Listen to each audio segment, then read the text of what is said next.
Ne force rien. Laisse Dieu agir. Il te bénira, seulement quand il le voudra. Cette vérité simple est peut-être l'une des plus puissantes que tu entendras aujourd'hui. Car si tu t'es déjà battu pour une bénédiction, prié jusqu'à l'épuisement, espéré un miracle qui ne venait pas, alors tu sais ce que c'est que d'attendre. Tu sais ce que c'est que de douter. Et peut-être même que tu sais ce que c'est que de forcer la main de Dieu, sans y trouver la paix. Mais écoute bien ceci.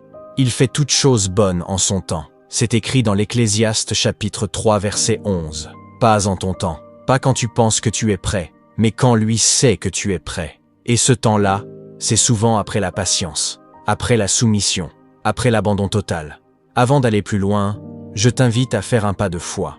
Si tu sens que ce message est pour toi, abonne-toi à cette chaîne dès maintenant.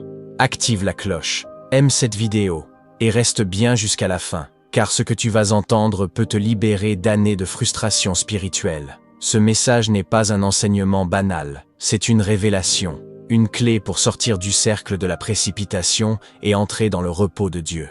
Laisse-moi te poser une question. As-tu déjà cherché à construire quelque chose sans fondation? Une relation sans prière? Une opportunité sans paix intérieure? Un projet sans direction divine? Ce que tu bâtis sans Dieu, tu devras le entretenir sans lui. Et crois-moi, c'est un fardeau trop lourd pour ton âme. Aujourd'hui, nous allons explorer un principe biblique essentiel. Dieu ne bénit pas dans la précipitation. Il bénit dans l'obéissance, dans le timing, dans la confiance.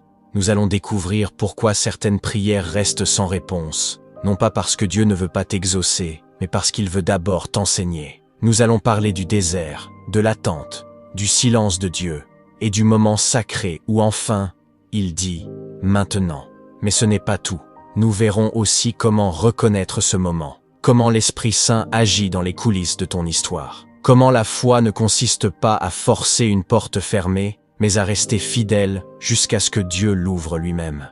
Et nous terminerons par une prière puissante pour que ton cœur soit prêt à recevoir, non pas ce que tu veux, mais ce que Dieu veut pour toi. Et c'est toujours meilleur. Avant de continuer, je t'invite à commenter une phrase de foi, une déclaration simple mais profonde. Je ne forcerai rien, j'attendrai Dieu.